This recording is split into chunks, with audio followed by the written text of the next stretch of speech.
जय हिंद बच्चों, good evening सभी को। बेटा आपका पेपर आज बहुत अच्छा हुआ होगा, PCT 12, ठीक है। तो उसी का पेपर डिस्कशन करने जा रहे हैं हम लोग। तो फर्स्ट 25 क्वेश्चन मैं डिस्कस करूंगा, उसके बाद अनिकेत सर और उसके बाद उपेंद्र सर। तो 3 लोग इसको पेपर को डिस्कस करेंगे। तो चलते हैं, स्टार्ट करते हैं पेपर का डिस्कशन अपने प्रिय डॉक्टर SP सिंह सर के इस मिशन के साथ। अब पढ़ने का अधिकार सबको, डॉक्टर बनने का अधिकार भी सबको। तो बेटा इसी मिशन के साथ हम लोग इस पेपर को डिस्कशन स्टार्ट करने जा रहे हैं, ठीक है। तो क्वेश्चन की जो केमिस्ट्री सेक्शन की स्टार्टिंग है वो क्वेश्चन नंबर 71 से है। तो देखते हैं जरा। If an hydrogen atom undergoes transition from n बराबर 4 से n बराबर 2। तो हाइड्रोजन एटम में ट्रांजिशन हो रहा है और ट्रांजिशन n बराबर 4 से n बराबर 2। तो ये हो गई बेटा n2 और ये हो गई n1। तो यहां से इलेक्ट्रॉन कहां पर आ रहा है, यहां पर। Then what will be the resultant value for wavelength. What will be the resultant value for wavelength. तो बेटा 1 by lambda equal to RZ square 1 upon में n1 का स्क्वायर माइनस 1 अपान में n2 का स्क्वायर, ठीक है। देखते हैं जरा। 1 by lambda equal to R, hydrogen के लिए Z होता है 1, तो 1 का स्क्वायर 1 ही होता है। 1 अपान में ये हो जाएगा 2 का स्क्वायर 4 माइनस, और ये 4 का स्क्वायर 16। ये इसको बेटा अगर सॉल्व करें तो देखो जरा, 16 LCM आ गया, तो ये 4 चौको 16, 4 एकम 4, और ये आ जाएगा 16 1 आ जाएगा, तो ये 3/16। तो देखो जरा 1 by lambda equal to R into 3/16। चलो हमें तो निकालना है लेमडा, तो लेमडा हो जाएगा 16/3। बेटा 1 बाई R की वैल्यू होती है 912 एंगस्ट्रॉम, 912 एंगस्ट्रॉम। तो देखो यहां पर मैं लिख दे रहा हूं 16/3 इंटू 912 एंगस्ट्रॉम, 912 एंगस्ट्रॉम, ठीक है। और एंगस्ट्रॉम बेटा हमें इसको मीटर में बदल लें तो ये हो जाएगा 10⁻⁻10 मीटर, क्लियर है। और इसको अगर ये सॉल्व करें तो 3 त्रिका 9, 3 चौको 12, ठीक है, 304। और इसको अगर सॉल्व करेंगे तो ये अपना आ जाएगा कितना, 486 इंटू 10⁻⁹ मीटर, क्लियर है। आंसर इसका हो जाएगा कौन सा, first. Next question, question number 72। Hypothetically 1 joule energy provided by some photon. तो मान लीजिए हमने n फोटान लिए और n फोटान की टोटल एनर्जी मिलके कितनी है, 1 जूल। तो बताओ E बराबर होता है एक फोटान की एनर्जी hc बाई लेमडा। तो मान लो n फोटान है तो E बराबर nhc बाई लेमडा, क्लियर है।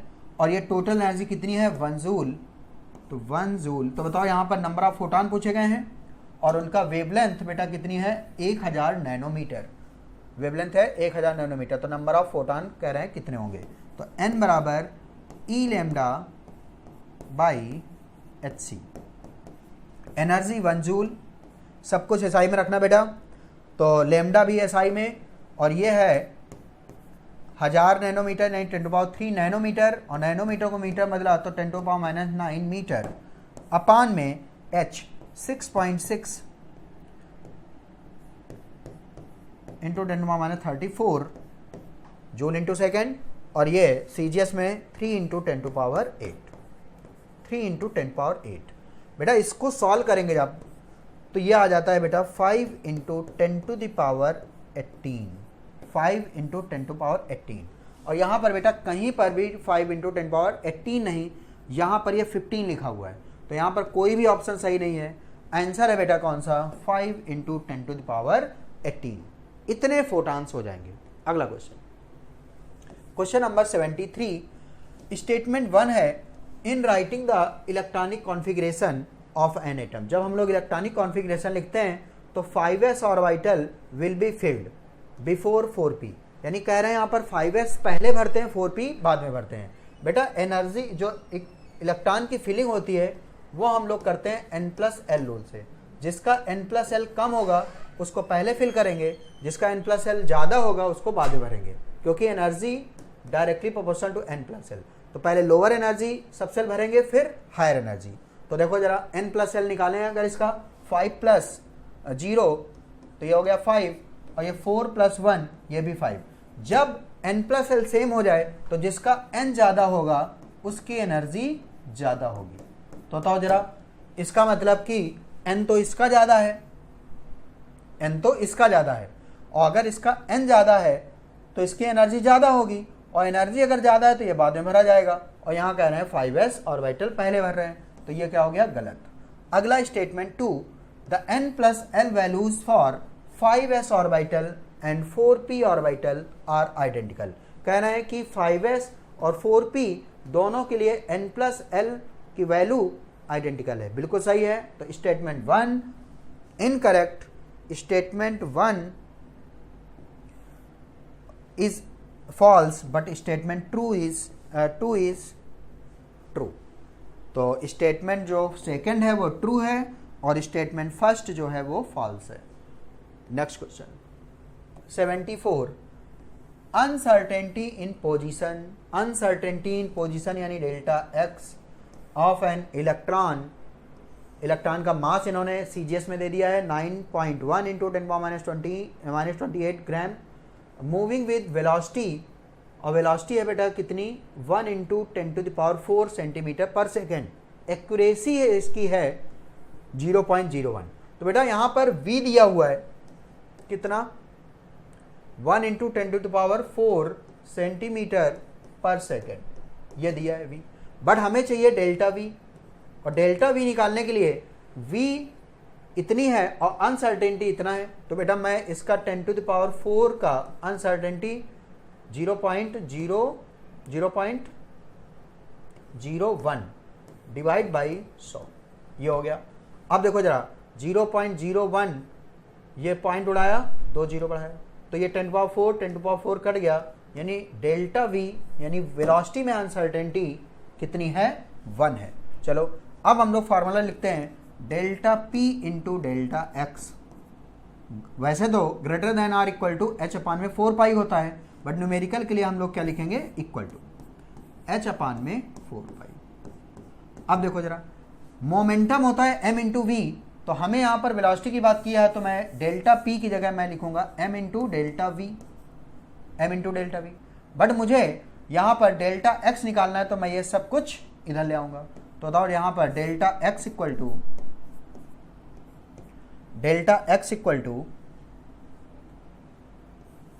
h/4π m डेल्टा v, ये हो गया।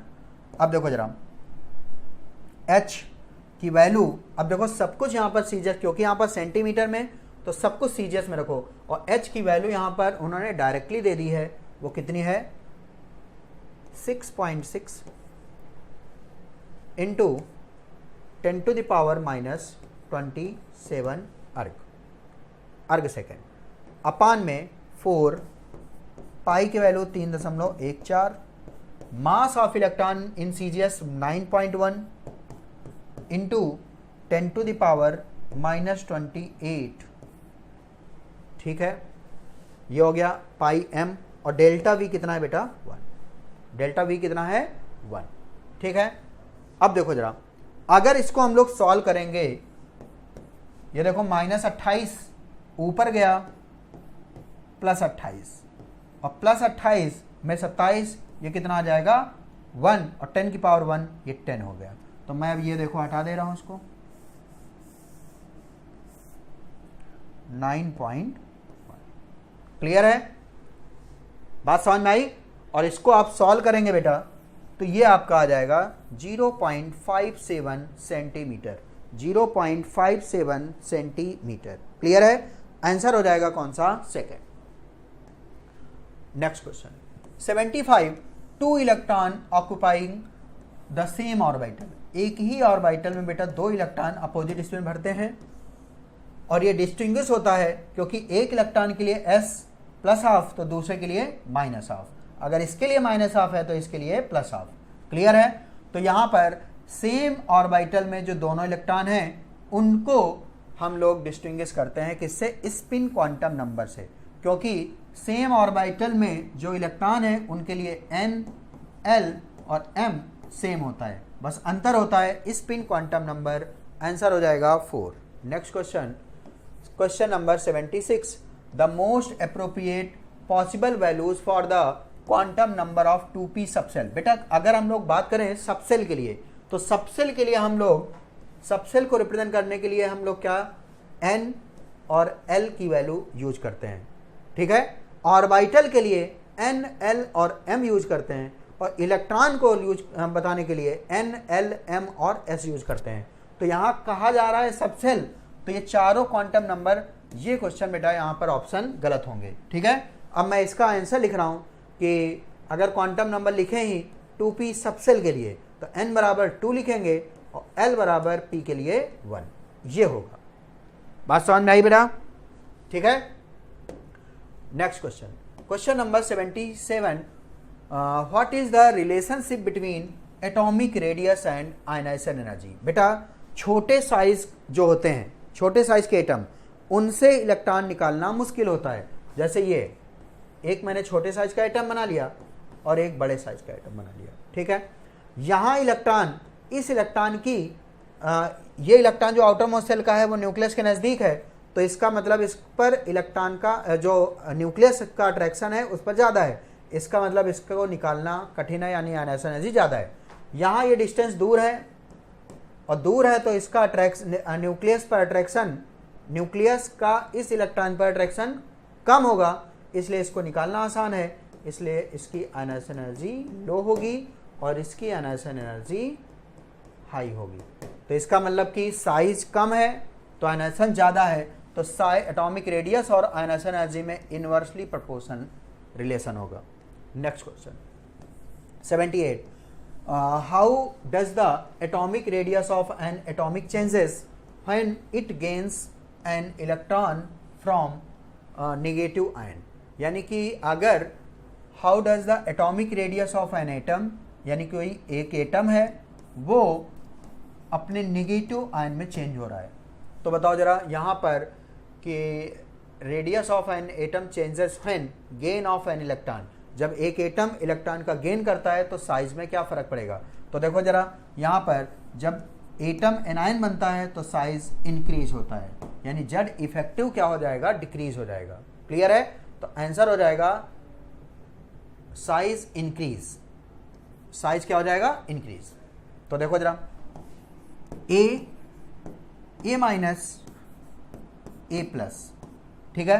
तो पॉजिटिव चार्ज बढ़ने के साथ साइज घटता है और निगेटिव चार्ज बढ़ने के साथ साइज बढ़ता है, तो ये साइज का ऑर्डर हो जाता है।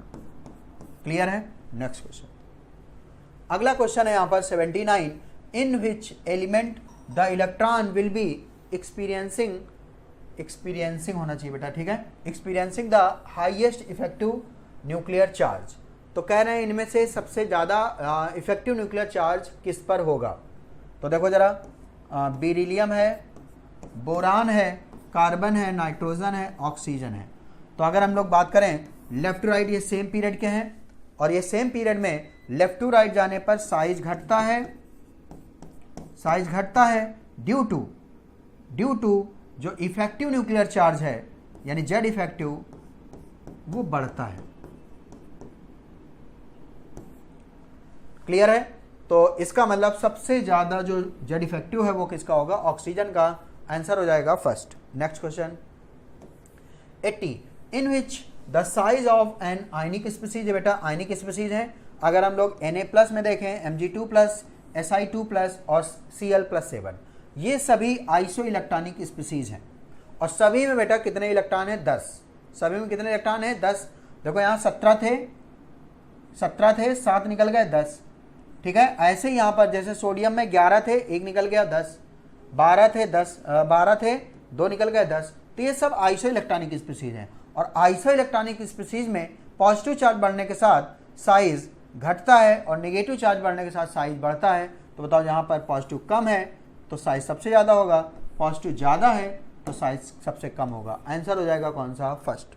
Next question 81, which of the following oxide is expected to react readily with NaOH? readily with NaOH तो कह रहे हैं NaOH से कौन रिएक्ट बहुत रेडली करेगा? NaOH है बेटा स्ट्रॉन्ग बेस और बेस से रिएक्ट करेंगे एसिड।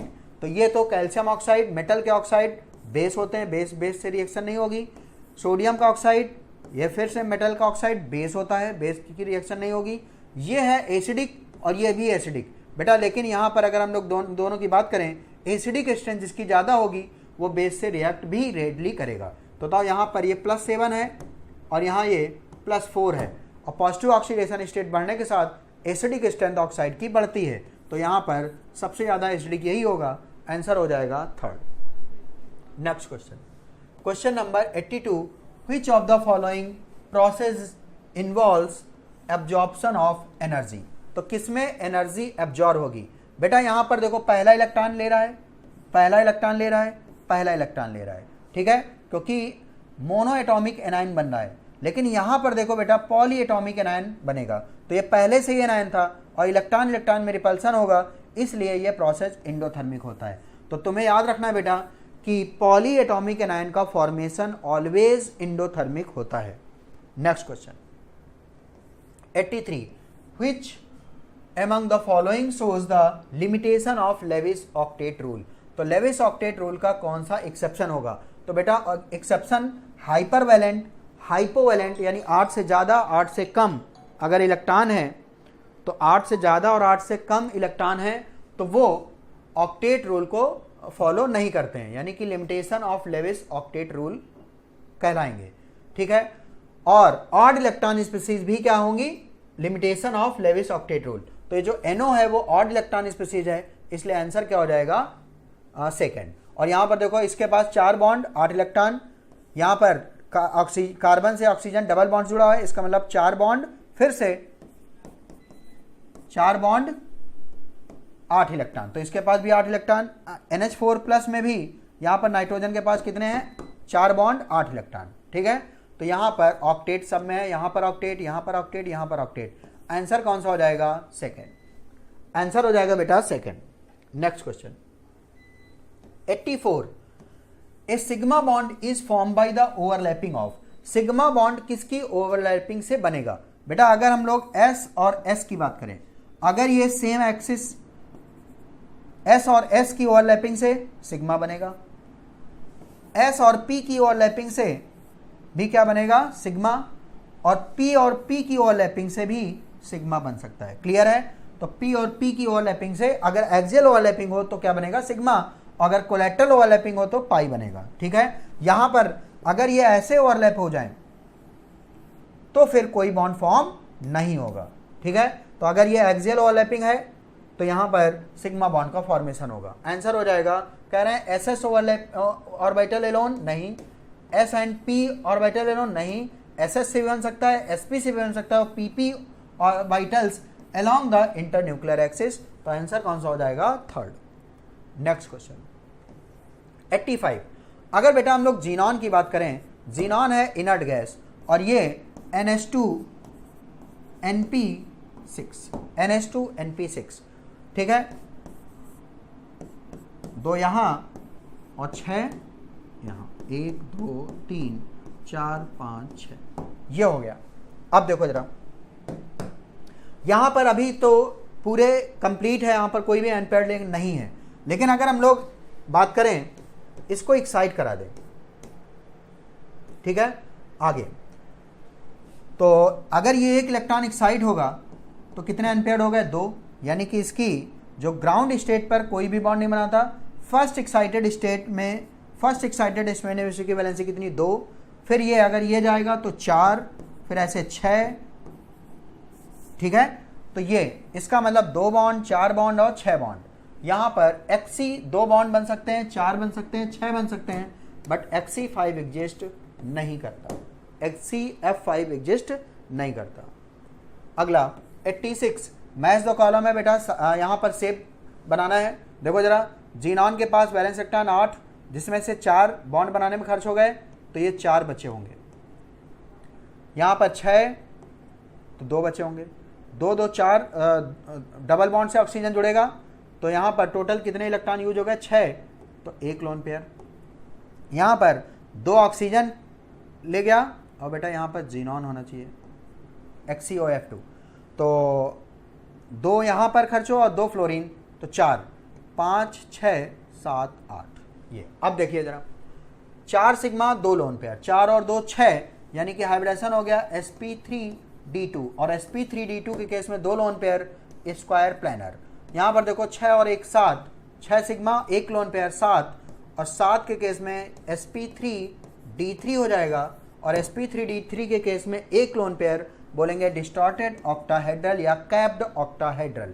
यहाँ पर 3 सिग्मा 1 लोन पेयर, यानी 4 sp3 के साथ 1 लोन पेयर शेप होगा बेटा पिरामिडल, और यहाँ पर 2 और 1 3 सिग्मा 2 लोन पेयर, यानी 5, और 5 का मतलब यहाँ पर sp3d, और sp3d के केस में sp3d के केस में 2 लोन पेयर है, तो शेप होगा टी शेप। 1 लोन पेयर होता तो सीसा शेप, 2 लोन पेयर sp3d के केस में तो टी शेप, और अगर 3 लोन पेयर होते तो लीनियर।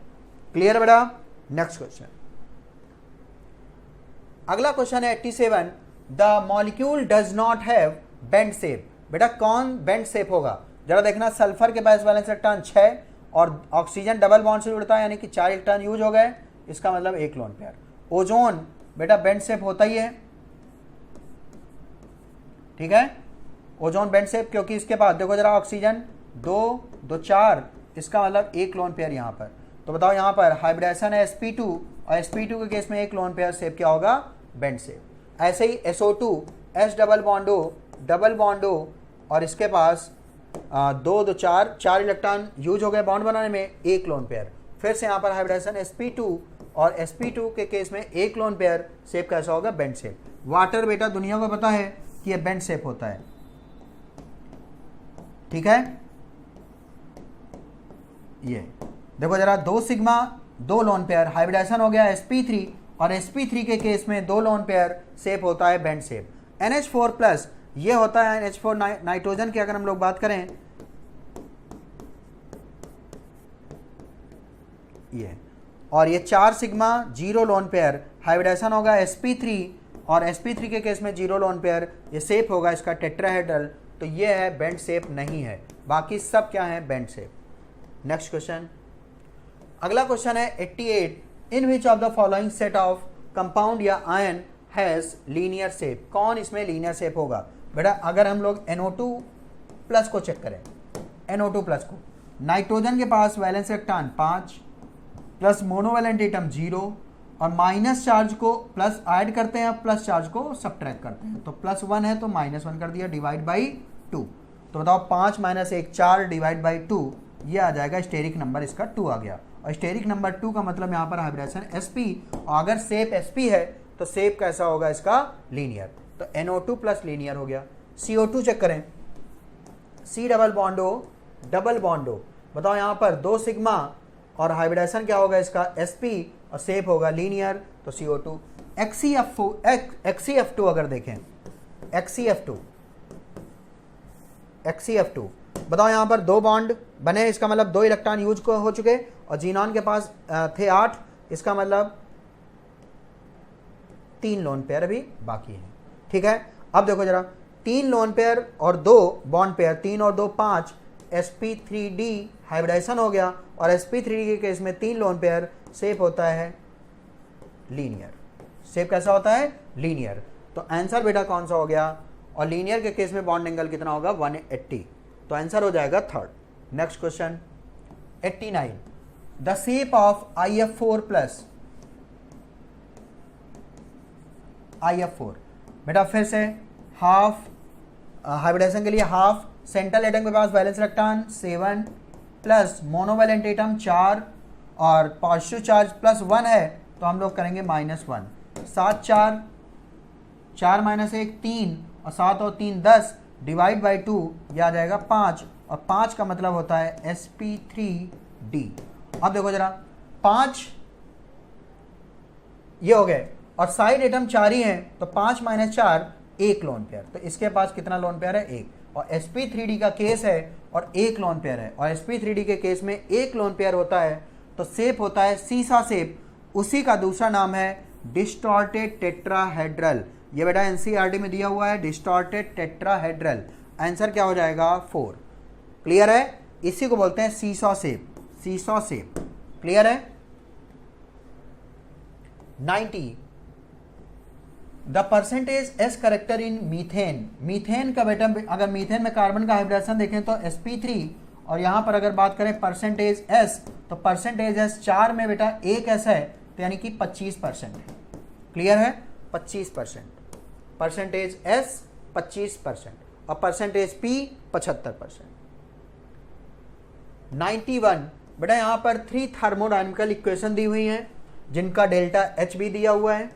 ठीक है? Based on the above equation find out which of the relationship give below is correct. बेटा इसको मैं, ऐसे क्वेश्चन को मैं ग्राफ से करता हूं। ठीक है?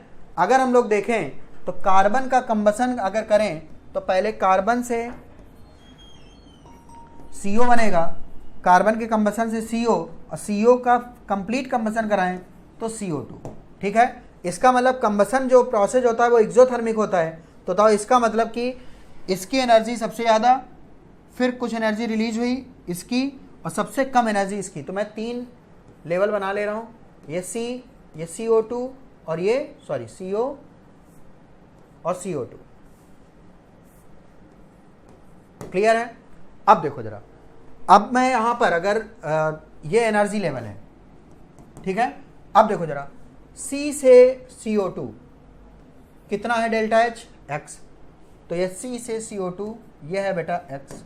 यहां पर C से CO ये है बेटा Y, और CO से CO2 ये है बेटा Z। तो इसका मतलब मैं ऐसे लिख सकता हूं X बराबर Y प्लस Z, X बराबर Y प्लस Z, X बराबर Y प्लस Z। आंसर हो जाएगा इसका कौन सा? सेकंड। एक बार चेक कर लेते हैं। C से CO2 X है, C से CO Y है, और CO से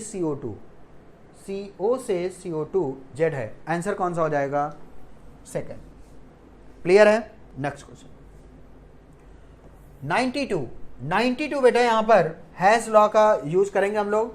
हाफ ए से बी का डेल्टा H 150, 3b से 2c प्लस डी का -125, और E plus A gives 2d plus 350, और हमें लाना ये है। तो मैं एक बार फिर से अलग लिख रहा हूं, हाफ ए गिव्स बी, दूसरी 3b gives 2c plus D, और E plus A gives 2d यह है।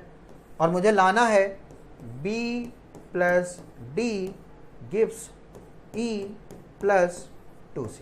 ये मुझे टारगेट रिएक्शन, मेरी ये टारगेट रिएक्शन है। क्लियर है? अब चलो, अब मैं टारगेट रिएक्शन को देखते हुए एक एक को मैं सेट करूंगा, लेकिन जो 2 जगह है उससे मैं बात नहीं करूंगा। तो मैं पहले आता हूं B पर। B यहाँ 2 जगह है, मैं इस पर बात नहीं करूंगा, मैं आगे बढ़ूंगा। अब आए D पर। D भी मुझे 2 जगह दिख रहा है, मैं इससे बात नहीं करूंगा। अब मुझे मिला E, और E देखो एक ही जगह है। मुझे E चाहिए प्रोडक्ट में और 1 मोल चाहिए, बट यहाँ प्रोडक्ट रिएक्टेंट में है, तो मुझे इस रिएक्शन को उल्टा करना पड़ेगा। और अगर इस रिएक्शन को उल्टा करेंगे तो डेल्टा H का साइन चेंज हो जाएगा, यानी जो इक्वेशन नंबर 3 है उसको मैं उल्टा करूंगा। तो बताओ इसका मतलब, इसका जो डेल्टा H आएगा वो हो जाएगा प्लस 350 था, इसका उल्टा करेंगे रिएक्शन को तो ये माइनस का 350।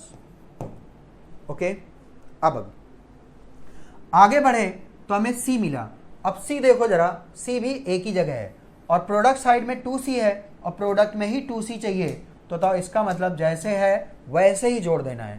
तो ये है -125, तो -125। क्लियर है? अब देखो, मैं 2 इक्वेशन को यूज कर चुका हूं, तो मुझे अब केवल एक इक्वेशन बची है। कौन सी? First equation. अब फर्स्ट इक्वेशन को कैसे यूज करें, मल्टीप्लाई करें, डिवाइड करें या सब्ट्रैक्ट करें, एडिशन करें, तो देखो जरा यहां पर मुझे इसमें 2c चाहिए, प्रोडक्ट में 2c मुझे मिल रहा है, e चाहिए मुझे, प्रोडक्ट में e मिल रहा है। यहां मुझे देखो जरा b मुझे चाहिए रिएक्टेंट साइड और 1 मोल चाहिए, तो इसका मतलब मुझे b रिएक्टेंट साइड तब 1 मोल मिलेगा जब मैं इस रिएक्शन को 2 से मल्टीप्लाई करके जोड़ूं। तो 2 से जब मल्टीप्लाई करोगे तो ये तो a हो जाएगा, और a मुझे चाहिए था, अच्छा a मुझे नहीं चाहिए, ठीक है, सॉरी, ओके, फिर से एक बार 3b, और मुझे रिएक्टेंट साइड में b चाहिए और b यहाँ पर 2 जगह है, ठीक है। तो अगर मैं इसको मल्टीप्लाई कर दूँ 2 से, तो 2 से मल्टीप्लाई करते केवल ये बचेगा a, और a मुझे यहाँ पर चाहिए कि नहीं चाहिए, नहीं चाहिए, ठीक है।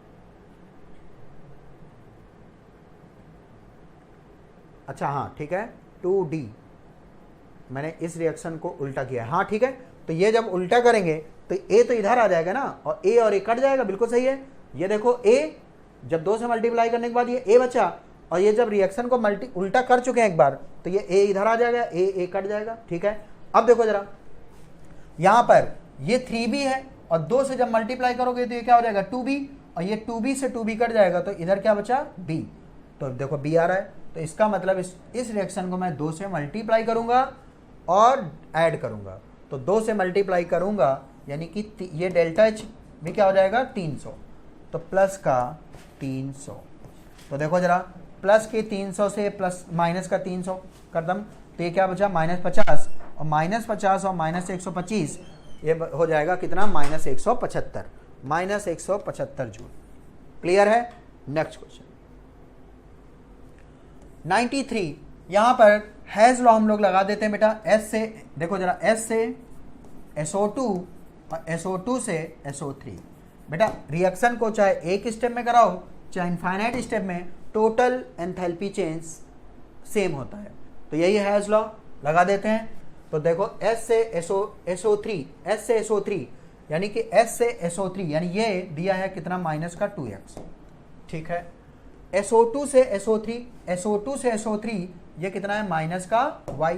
अब ये पूछ रहे हैं कि फॉर्मेशन ऑफ SO3, और फॉर्मेशन ऑफ SO3 का मतलब क्योंकि sorry enthalpy of formation of SO2 यानी SO2 का फॉर्मेशन हमें पूछा गया है। तो बताओ ये प्लस ये बराबर ये होना चाहिए। तो बताओ अगर हमें ये निकालना है तो 2x -y, तो ये जो SO2 के फॉर्मेशन की जो एंथैल्पी होगी वो हो जाएगी -2x माइनस, तो बताओ ये माइनस माइनस प्लस, तो y -2x, y -2x, y -2x, answer कौन सा हो जाएगा 4th। 94, in which of the following has law is used calculated. तो हैज लॉ का यूज क्या कैलकुलेशन के लिए करते हैं, एंथैल्पी ऑफ रिएक्शन, एंट्रोपी नहीं, वर्क डन नहीं, आंसर हो जाएगा enthalpy. Next question 95, standard molar enthalpy of formation of CO2। बेटा अगर CO2 के फॉर्मेशन की रिएक्शन लिखें तो 1 मोल फॉर्मेशन कराते हैं और उसके स्टैंडर्ड फॉर्म से, यानी कार्बन लाएंगे, कार्बन ग्रेफाइट प्लस ऑक्सीजन कहां से आएगा, उसके स्टैंडर्ड फॉर्म O2, और बैलेंस करें तो CO2, ये बैलेंस है, तो ये हो गई। अब देखो जरा standard enthalpy of formation of CO2 is equal to carbon graphite का कंबसन भी तो है बेटा, 1 मोल का कंबसन करा रहे हैं, तो ये CO2 के फॉर्मेशन और कार्बन के कंबसन, कार्बन ग्रेफाइट का कंबसन की जो रिएक्शन है वो सेम है। तो बताओ the standard molar enthalpy of combustion of carbon graphite, ये इसके दोनों के, ये दोनों क्या होंगे, बराबर होंगे। क्लियर है। तो इस तरह से बेटा मैंने 95 तक क्वेश्चन डिस्कस कर दिए हैं, और आगे के क्वेश्चन आपको अनिकेत सर डिस्कस करेंगे, फिर उसके बाद लास्ट वाले क्वेश्चन आपको उपेंद्र सर डिस्कस करेंगे। ठीक है बेटा, थैंक यू। तो आपको डिस्कशन बहुत अच्छा लगा होगा उम्मीद है, और अगर अच्छा लगा होगा तो कमेंट करेंगे आप लोग कमेंट सेक्शन में। Thank you so much. नमस्कार बच्चों, तो आज आप लोगों ने पीसीटी का एग्जाम दिया है और आप सभी का एग्जाम बहुत अच्छा गया होगा, ठीक है ना। तो बेटा 95 तक रिस्पेक्टेड रवि सर ने डिस्कस कर दिया है, और 96 से हम करेंगे। तो 95 तक हो चुके हैं, 96 से हमें करना है। तो ध्यान दीजिएगा बच्चों, क्वेश्चन देख लेते हैं। Column first, column second, methane, ठीक है ना, O2। तो बेटा यहाँ से मिल रहा है आपको CO2 और H2O। तो ये बेसिकली कंबशन हो रहा है, तो यहाँ आ जाएगा, ठीक है ना। H2 से बेटा 2, तो एटमोजेशन हो रहा है, बॉन्ड टूट रहा है, ठीक है ना। तो आप कह सकते हैं सीधे सीधे क्या हो जाएगा बेटा, NaCl, 1 mole of ionic crystal break down हो रहा है बेटा गैसियस में। तो आप सब क्या कहते हैं, कौन सी एनर्जी हो जाएगी, lattice energy. NaCl solid form में एक्वस में टूट रहा है, तो क्या हो जाएगा, डिसोल्यूशन, ठीक है ना। तो आप यहाँ पे कह सकते हैं, मिला सकते हैं आंसर बेटा, बहुत सिंपल है, इसमें कुछ है नहीं कॉम्प्लिकेशन।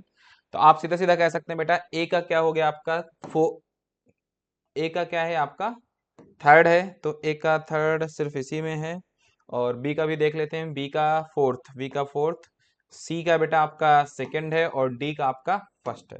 तो इसमें किसी भी बच्चे को कोई भी प्रॉब्लम नहीं हुई होगी, ठीक है ना। चलो, बहुत ही आसान है बेटा। Enthalpy of sublimation of substance is equal to, ठीक है ना। तो सिंपल सी बात है, इंथैल्पी ऑफ सब्लिमेशन की जब हम बात करते हैं बेटा, तो क्या होता है, enthalpy of fusion plus enthalpy of vaporisation. तो क्या बच्चों, पहला ही आंसर हो जाएगा इसका। तो इसका फर्स्ट हो जाएगा आपका enthalpy of fusion plus enthalpy of vaporisation, ठीक है ना। चलिए next question, the equilibrium constant for the reaction H2 plus I2 to HiH74 if the volume of the container is reduced to half of the original volume, the value of the equilibrium constant will be, ठीक है ना। तो याद रखना बेटा, अगर हम equilibrium constant की बात करते हैं तो ओनली ऑन डिपेंड टेम्परेचर, ठीक है ना, बाकी किसी चीज पे डिपेंड नहीं करता है। तो यहाँ पर जो भी इक्विलिब्रियम कांस्टेंट दिया गया था वही हो जाएगा, चेंज नहीं होगा। आप हाफ कर दो, डबल कर दो, ट्रिपल कर दो, ठीक है ना, ओनली डिपेंड्स ऑन टेम्परेचर। तो याद रखना बेटा, इसका आंसर यही हो जाएगा, केसी आपका इक्विलिब्रियम वही हो जाएगा। नेक्स्ट क्वेश्चन बेटा, विच of the following statement is incorrect about chemical equilibrium. तो देखो बेटा, इनकरेक्ट आपसे पूछा गया है, थोड़ा सा थ्योरेटिकल है, बहुत आसान से क्वेश्चन है। कह रहा है chemical equilibrium is attain whether we start with reactant और प्रोडक्ट। बिल्कुल सही बात है। Chemical equilibrium is dynamic in nature. बिल्कुल सही बात है बेटा, ये किसी भी जगह पे फिक्स एक टाइम पे रुकती नहीं, धीरे धीरे क्या प्रोसीड होती रहती है, ठीक है ना। तो डायनेमिक नेचर बिल्कुल सही है। फिर कह रहे हैं केमिकल इक्विलिब्रियम, एक रिएक्शन दी गई है, कैल्शियम कार्बोनेट से कैल्शियम ऑक्साइड और CO2 मिल रहा है, is attain when calcium carbonate is heated in an open vessel. नहीं बेटा, ओपन पे कभी इक्विलिब्रियम नहीं होगा, किसमें होता है बच्चों, क्लोज में होता है। किसमें होता है, क्लोज में। तो यहां पर ये आपका ऑप्शन क्या हो गया, इनकरेक्ट हो गया। बाकी सारे ऑप्शन क्या है बच्चों, करेक्ट है, ठीक है ना। चलिए, यहां पर अगर क्लोज होता तो सही होता। नेक्स्ट कह रहा है 3 mole of N2 and 6 mole of H2 are mixed in a container of volume 1 decimetre cube and react with. तो बेटा N2 दिया गया है, H2 दिया गया है, तो यहाँ पर 3 मोल दिए गए हैं, यहाँ पर 6 मोल दिए गए हैं, और इसके लिए निकालना है इक्विलिब्रियम, तो 0। इक्विलिब्रियम में इसके मोल कितने हो जाएंगे बेटा, तो 64 अपॉन 28 और 4 32। बेटा मॉलिकुलर वेट रख दो, तो 28 और 4 ऐड कर दो बच्चों, तो कितना हो जाएगा आपका 32। तो 64 अपॉन 32 कितना आ गया आपका 2। तो यहाँ पर इक्विलिब्रियम में मोल पूछा है, तो कितने हो जाएंगे बच्चों, 2 हो जाएंगे। कितने हो जाएंगे, 2। क्लियर हो गया। चलिए आगे देखते हैं। यहां पर अगर बात करें तो यहां पर इक्विलिब्रियम में मोल कितने हो जाएंगे बच्चों, तो सिंपल सी बात है, यहां पर कितना है, 1 मोल ऑफ N2, यहाँ 2 मोल ऑफ क्या दिया गया है, H2।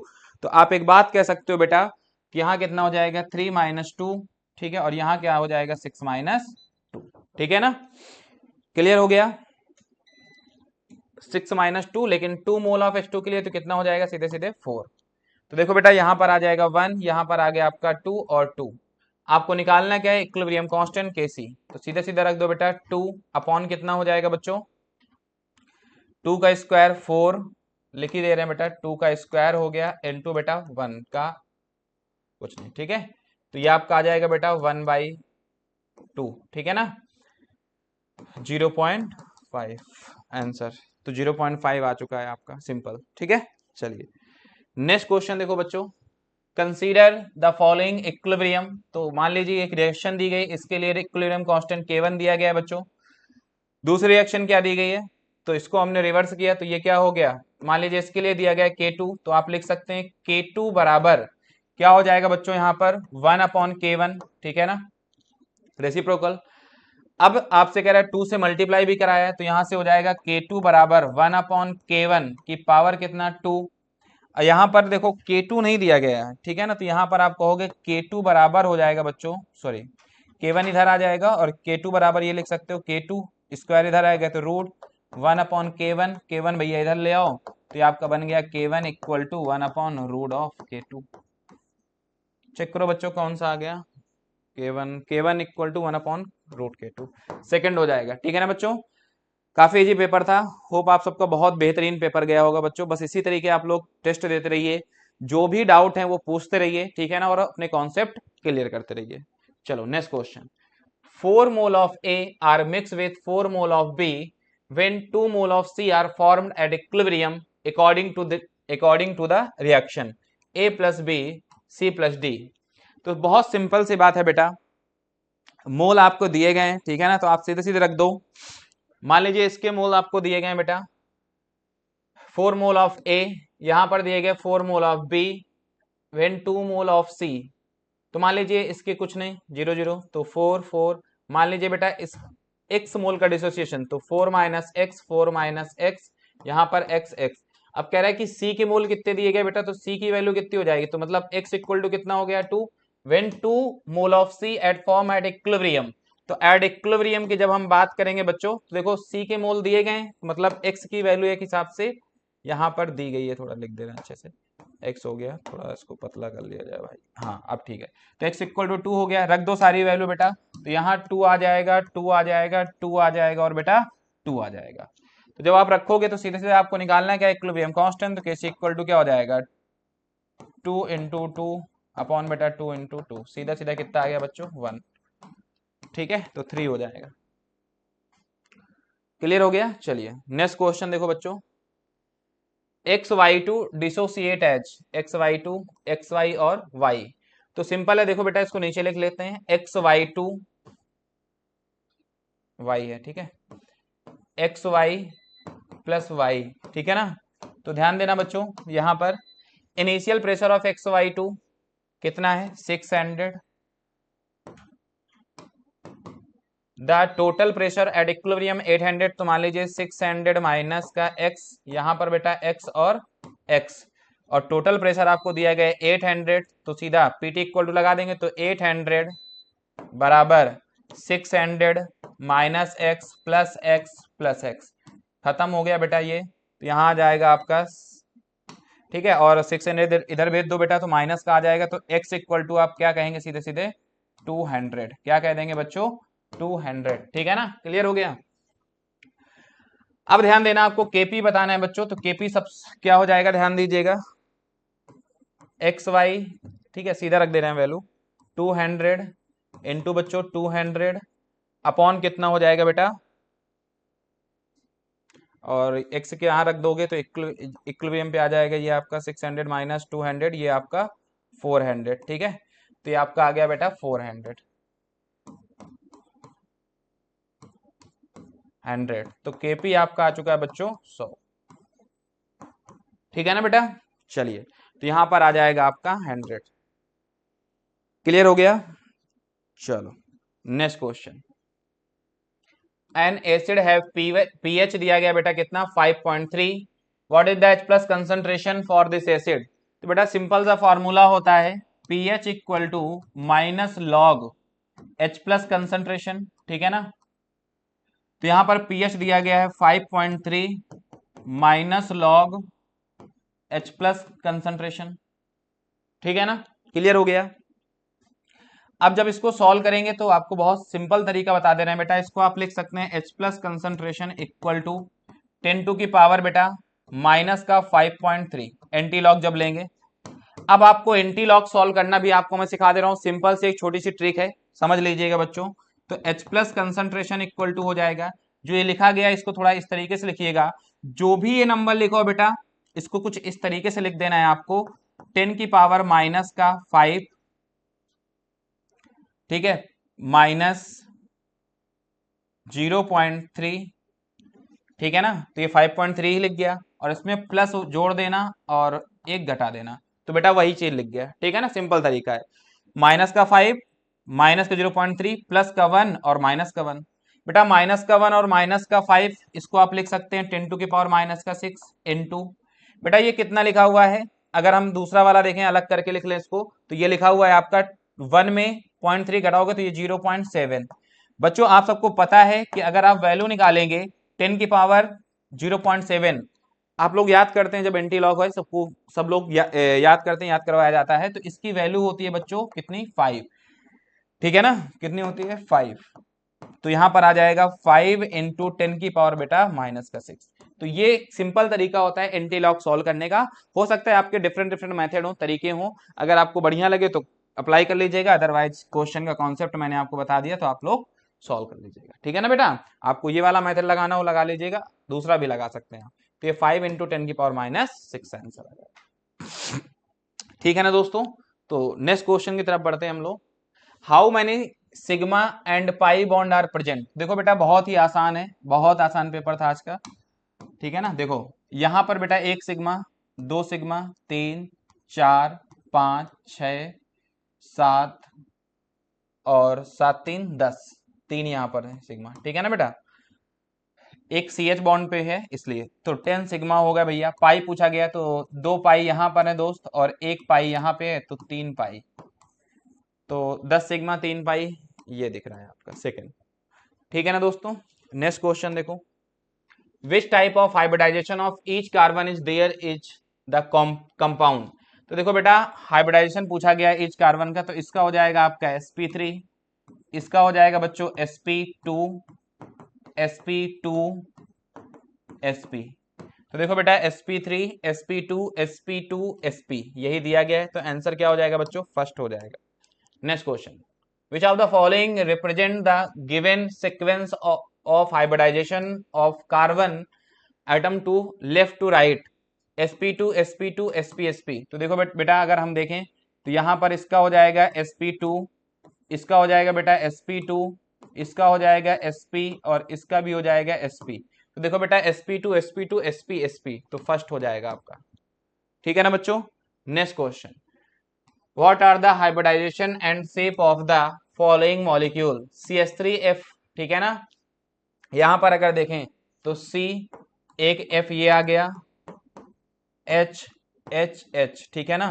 तो ये आपका हो जाएगा भैया sp3, ठीक है ना।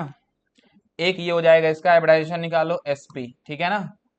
और तो बेटा इसका sp3 और साथ में आपको ज्योमेट्री भी बताना है, तो शेप बताना है, तो क्या हो जाएगा टेट्राहेड्रल, क्या हो जाएगा बच्चों टेट्राहेड्रल, ठीक है ना। यहां पर बताओगे तो sp sp, और यहां पर क्या हो जाएगा लीनियर, ठीक है। तो लीनियर और टेट्राहेड्रल लिख दे रहे हैं।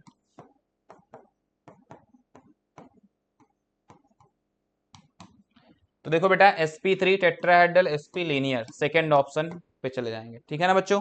बहुत आसान पेपर था। देखो अगला फिर से, IUPAC name of the compound, बढ़िया क्वेश्चन थे, ठीक है।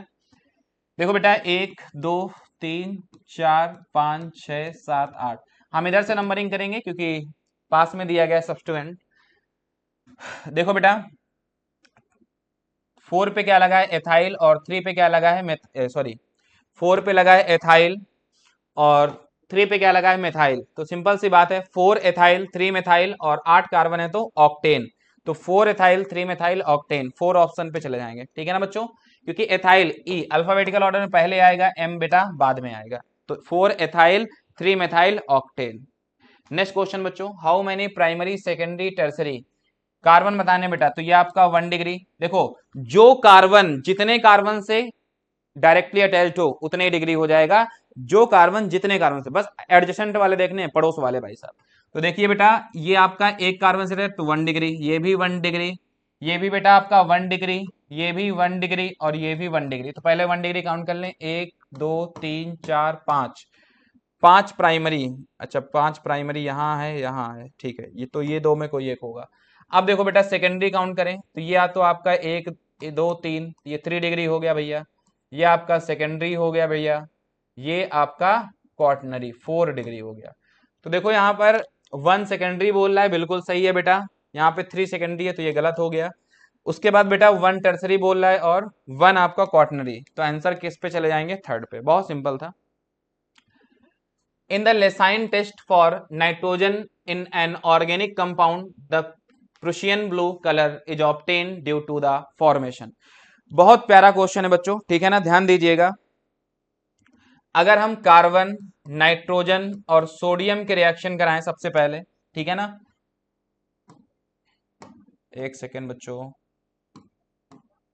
पूरा कॉन्सेप्ट आपको सिखा दे रहे हैं बेटा। इसके रिएक्शन कराएं तो यहां से बनेगा बेटा NaCN। फिर उसके बाद बेटा अगर हम Cn माइनस, यहां से Na प्लस Cn माइनस टूटेगा, इसकी रिएक्शन करा दे बच्चों, ठीक है ना, Na प्लस Cn माइनस की Fe2 प्लस के साथ, किसके साथ करा दे बच्चों? Fe2 प्लस के साथ। तो बच्चों यहां से मिल जाएगा आपको FeCN का होल 6, ठीक है ना, FeCN का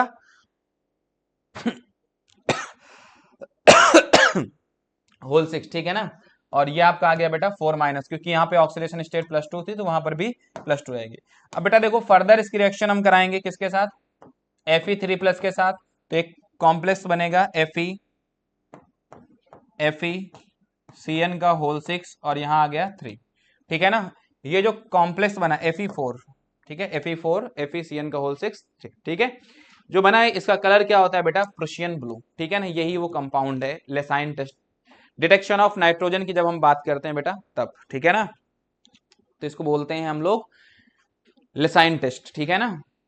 तो होप आप सबको आ गया होगा समझ में बेटा। तो आंसर क्या हो जाएगा आपका? सेकंड हो जाएगा। इसी का कलर होता है बेटा प्रुशियन ब्लू, ठीक है।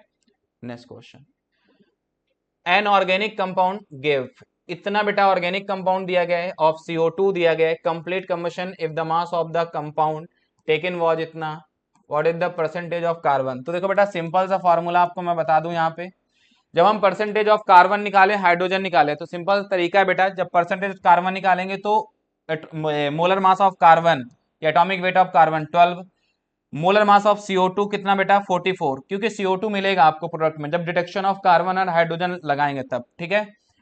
उसके बाद बेटा इनटू वेट ऑफ CO2 जो कि आपको बच्चों दिया गया है कितना? 0.4655 अपॉन हो जाएगा बच्चों वेट ऑफ ऑर्गेनिक कंपाउंड, जो ऑर्गेनिक कार्बन कंटेनिंग कंपाउंड दिया गया वो, तो ऑर्गेनिक कंपाउंड वेट दिया गया आपका 0.2115 इनटू बेटा 100। जब आप इसको सॉल्व करेंगे बेटा तो ये कुछ 58 समथिंग आएगा, ठीक है ना। लेकिन आप देख पा रहे होंगे ये आपका तो आएगा 58% समथिंग कुछ आएगा, लेकिन ऐसा कुछ ऑप्शन नहीं दिया गया, तो ये डेटा हम अप्रॉक्स मान के चल लेते हैं बेटा, तो इसको हम 60% के आसपास लेके चल रहे हैं। तो भैया एक ही ऑप्शन है 60 के आसपास, ठीक है ना। ये कैलकुलेशन थोड़ा लेंदी होता है, इस वजह से यहाँ पर गैप अप बहुत ज्यादा खुलता है, और एनसीईआरटी का क्वेश्चन है बेटा, आप देखेंगे तो एनसीईआरटी में सेम मिल जाएगा, बस थोड़ा सा डेटा इधर उधर, ठीक है ना। और पीवाईक्यू में भी ये सेम आ चुका है, आप ये बात देखेंगे, ठीक है ना बेटा। तो नेक्स्ट क्वेश्चन की तरफ बढ़ते हैं। Among the given set of compound how many are heterocyclic compound. तो जब आपसे हेट्रोसाइक्लिक कंपाउंड पूछा जाएगा बच्चों, तो आप एक बात क्रिस्टल क्लियर बोल सकते हो, ठीक है ना, कि हेट्रोसाइक्लिक कंपाउंड वो होते हैं जैसे आप कोई भी कार्बन की साइक्लिक रिंग बना रहे हैं, अगर उसमें कार्बन के अलावा कोई और एटम आ जाए तो उसको क्या बोलोगे बेटा? हेट्रोसाइक्लिक, ठीक है ना। देखो ध्यान से, यहाँ सारे के सारे बेटा सेम टाइप के हैं, यहाँ पर भी बेटा सेम है, यहाँ पर देखो कार्बन कार्बन ऑक्सीजन आ गया तो ये एक हेट्रोसाइक्लिक, तो भैया एक ये हो गया, यहाँ पर नाइट्रोजन 2 हो गए, यहाँ पर देखो बेटा कोई नहीं है, बाहर कुछ भी है लेकिन साइक्लिक रिंग में नहीं आना चाहिए, तो यहाँ पर भी ठीक है, यहाँ पर भी ठीक है, यहाँ पर एक ये हो गया बेटा, एक टोटल कितने हो गए? 1 2 3 4, तो आंसर क्या हो जाएगा आपका 4। ये चारों आपके क्या है बच्चों? हेट्रोसाइक्लिक, ठीक है ना। चलो next question, tick the incorrect option for the represent number of isomers. C6H14 है 5 आइसोमर्स, बिल्कुल सही बेटा, इसके 5 होते हैं, ठीक है ना। C7H16 है 9 आइसोमर्स, बिल्कुल है बेटा, 9 होते हैं। C10H22 है 65, नहीं भैया, इसके बच्चा याद रखिएगा 75 होते हैं। और C8H18 बेटा इसके कितने होते हैं? सही सही 18 होते हैं बेटा, कितने होते हैं? 18। क्लियर हो गया बच्चों। चलो next question, mark the correct option with respect to conformers. ध्यान दो, rotation around carbon carbon bond is completely free without any exception. नहीं बेटा, बिल्कुल नहीं, ठीक है ना। आप डायरेक्ट रोटेशन नहीं कर सकते हैं पर्टिकुलर एंगल के according. In sawhorse projection the front carbon is shown at upper end. नहीं, in sawhorse projection the front carbon is shown at lower end. बिल्कुल सही है बेटा, बिल्कुल सही है, ठीक है ना।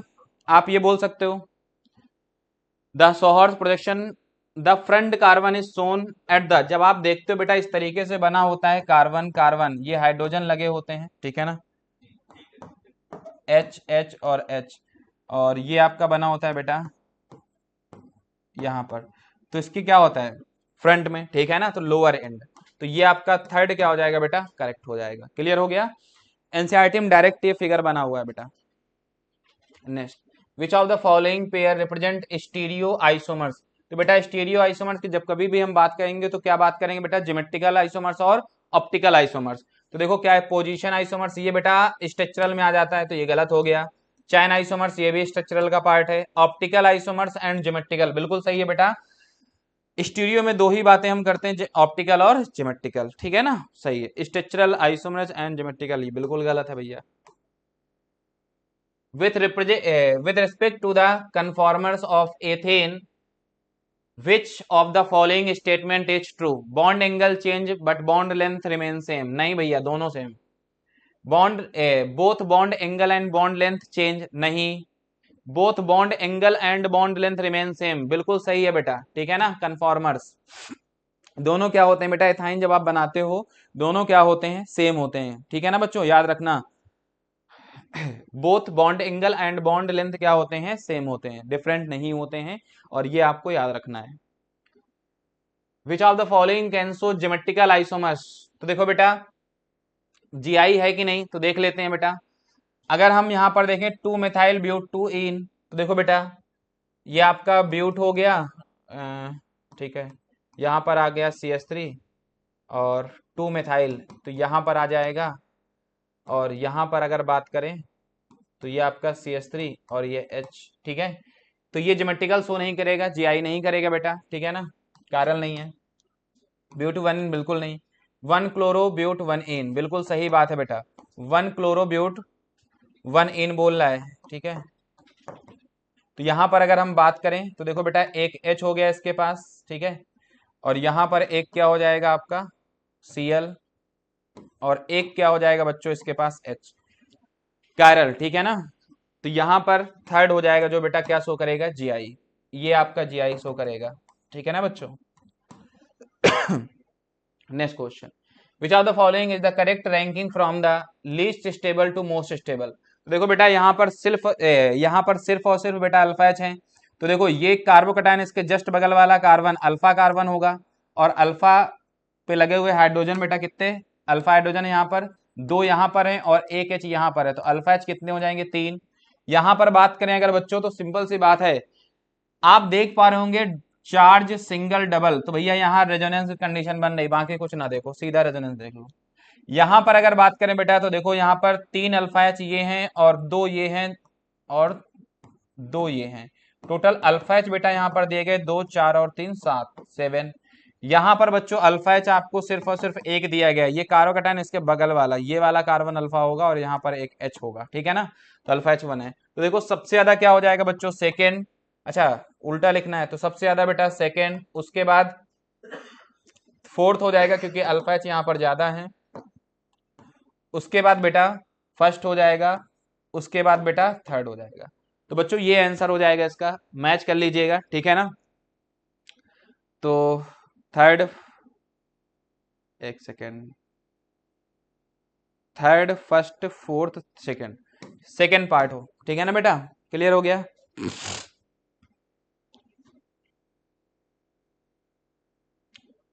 विच of the following is most acidic, आपसे बेटा मोस्ट एसिडिक पूछा गया है, ठीक है ना। तो सिंपल सी बात है, ध्यान दीजिएगा। यहां पर बेटा देखो NO2 लगा हुआ है, ठीक है ना, तो ये आपका -I देगा, Cl बेटा -I देगा, यहां पर भी -I देगा, और ये भी आपका -I देगा, ये भी -I देगा। तो अगर हम एसिडिक स्ट्रेंथ की बात करें तो डायरेक्टली प्रोपोर्शनल होता है बेटा -M या फिर माइनस आई, और इनवर्सली प्रोपोर्शनल होता है प्लस एम या फिर बेटा प्लस आई। तो यहां पर कुछ चीजें ध्यान से समझना है। देखो यहां पर माइनस आई है, माइनस आई है और माइनस आई है, ठीक है ना। आपसे मोस्ट स्ट्रिक्ट पूछा गया बेटा, तो देखो कैसे देखेंगे। आपको लगाना है DNP rule, distance, number, power. तो बेटा सबसे पहले डिस्टेंस देखेंगे तो 1 2 पे NO2 लगा है, 1 2 पे Cl लगा है, 1 2 पे क्या लगा है, 2 ग्रुप लगे हैं यहाँ पे, और 1 2 ये तो बिल्कुल नहीं हो सकता, ये लीस्ट में आएगा। अब देखो ध्यान से, यहां पर बेटा एक एक ग्रुप लगे, लेकिन इस वाले में 2 ग्रुप लगे NO2 और Cl। तो माइनस वाले बेटा कितने ग्रुप लगे यहाँ पे, 2। तो यहाँ पर डिस्टेंस, इन तीनों की डिस्टेंस तो सेम है, लेकिन नंबर क्या होगा बेटा, फोर्थ वाले के ज्यादा, माइनस आई के ज्यादा ग्रुप यहाँ पर लगे हैं, तो इसकी एसिडिक स्ट्रेंथ क्या हो जाएगी, सबसे ज्यादा। ठीक है ना बेटा। चलिए तो यहां तक 120 तक हमने डिस्कस कर दिया है बच्चों। इसके आगे के क्वेश्चन आपको रिस्पेक्टेड ओपन सर डिस्कस करेंगे, तो उनके साथ बेटा डिस्कस करिएगा, ठीक है ना। चलिए तो थैंक यू सो मच बेटा, मिलते हैं नेक्स्ट पेपर में। जय हिंद प्यारे बच्चों, कैसे हैं आप लोग। तो आई होप आप लोग बहुत ही अच्छे होंगे और आप लोगों की तैयारी भी बहुत अच्छी चल रही होगी। मैं उपेंद्र सर, केमिस्ट्री फैकल्टी। तो आज हम लोग डिस्कस करने जा रहे हैं ऑल इंडिया पीसीटी टेस्ट 12 का, जिसमें केमिस्ट्री के पेपर का डिस्कस करेंगे हम लोग। 71 से लेकर के 95 क्वेश्चन हमारे रवि सर डिस्कस करेंगे, और 96 से लेकर के 115 क्वेश्चन हमारे अनिकेत सर डिस्कस करेंगे, और उसके बाद 116 से लेकर के 140 क्वेश्चन मैं डिस्कस करूंगा। तो आइए पेपर देखते हैं। सबसे बड़ी बात यह है कि पेपर का पैटर्न बहुत अच्छा है, क्वेश्चन अच्छे क्वेश्चन हैं, ठीक है ना। तो आइए देखते हैं कौन कौन से क्वेश्चन हैं, क्या क्या आंसर इसके हो सकते हैं। चलिए तो देखिए क्या लिखा हुआ है 116 में, which one of the following pair represent stereo isomerism.